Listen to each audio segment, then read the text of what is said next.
Inauguration de 2 fourrages au lycée Askia Mohamed et à Koulouba dans le cadre des œuvres sociales du président de la transition, le général d'armée Assimi Goïta. Lutte contre la tuberculose au Mali, 8632 cas notifiés en 2024. Les détails à suivre au cours de cette édition. C'était là les titres. Bonjour, bonsoir mesdames et messieurs. Selon l'endroit où vous êtes content pour moi de vous retrouver. Bienvenue à cette session d'information. Comme nous l'avons annoncé dans les sommaires, le vendredi 4 avril 2025, l'équipe des œuvres sociales du président de la transition, le conseiller spécial M. Agibou Dambélé, chargé des œuvres sociales, s'est rendu au lycée Askia Mohamed de Bamako pour l'inauguration du 410e fourrage dans le cadre des œuvres sociales du président de la transition, le général d'armée Assimi Goïta. Cette cérémonie a été suivie par l'inauguration du 411e fourrage à Koulouba, secteur 7. Nawa Traoré nous en dit plus. En commune 3, au lycée Askia Mohamed, la cérémonie a débuté par une montée des couleurs par les élèves, une minute de silence pour les martyrs de la nation, puis un slam ciselé comme un appel à l'eau comme droit, non comme privilège. Ce slam a été conçu et exécuté par les élèves du lycée Askia. Slam dédié au président de la transition et soulignant les difficultés qui traversaient les élèves de l'établissement pour l'approvisionnement en eau, mais aussi ils ont remercié les chefs de l'État pour ses efforts en faveur du savoir. Dans cette école qui forma jadis les élites de demain, ce fourrage est un grand soulagement pour les élèves, mais aussi les enseignants. Pour le proviseur par intérim du lycée, M. Aboubakar Issa Sanogo, c'est un tournant plus qu'un fourrage, c'est une reconnaissance à Koulouba. Le porte-parole des bénéficiaires, M.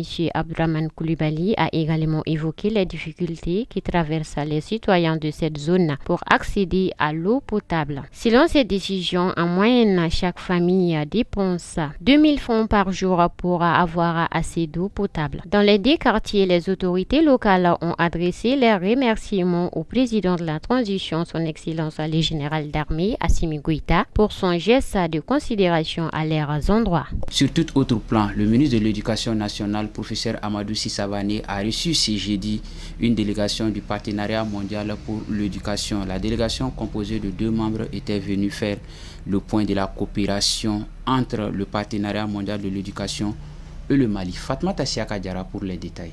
Au cours de l'entretien avec le ministre de l'Éducation, il a été question de la restructuration du projet d'amélioration de la qualité et des ressources de l'éducation pour tous au Mali. Le ministre, dans son intervention, a réitéré l'engagement du gouvernement à poursuivre la collaboration avec le partenariat mondial pour l'éducation dans l'intérêt de l'école malienne. Il a en outre insisté sur la nécessité de revoir les procédures afin d'accroître les taux de décaissement. Pour sa part, la délégation du partenariat mondial pour l'éducation a informer le ministre des difficultés de financement de certaines activités. Le partenariat mondial pour l'éducation est un partenariat multiparti et une plateforme de financement qui vise à renforcer les systèmes éducatifs dans les pays partenaires afin d'augmenter le nombre d'enfants scolarisés et en apprentissage. Toujours avec les actualités, la Confédération des États du Sahel durcit le ton ce dimanche 6 avril 2025 contre l'Algérie qu'elle accuse d'avoir délibérément attaqué un drone malien lors d'une opération antiterroriste déclenchant une crise diplomatique sans précédent entre les 2 voisins.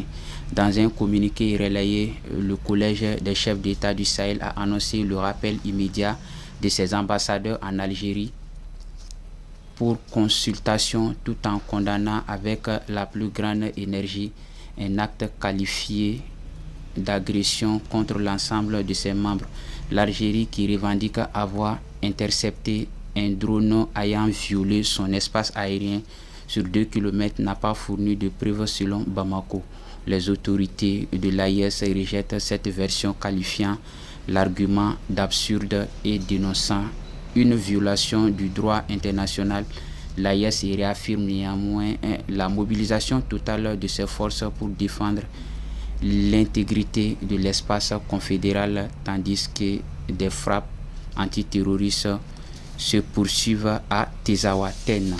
Sur tout autre plan, la cellule sectorielle de lutte contre le VIH-Sida, la tuberculose et les hépatites virales a organisé ce vendredi dans la salle de réunion du ministère de la Santé et du Développement social une conférence de presse sur la situation de la tuberculose au Mali. Fatmata Siaka Diarra pour les précisions. Dans son exposé, la coordinatrice de la cellule sectorielle de lutte contre le VIH-Sida, la tuberculose et les hépatites virales, Dr Coulibaly Madina Konaté, a souligné que le nombre de cas de tuberculose notifiés en 2024 au Mali était de 8632 contre 8206 en 2023, soit un taux de notification de 37 cas pour 100 000 habitants. Au regard de ces chiffres, a-t-elle poursuivi, des efforts doivent être consentis encore dans les activités de détection et dans le suivi du traitement. Selon les estimations de l'OMS, il était attendu 11 329 cas de tuberculose et les structures ont notifié 8 632 cas, ce qui veut dire que 2 697 n'ont pas été retrouvés, a-t-elle affirmé.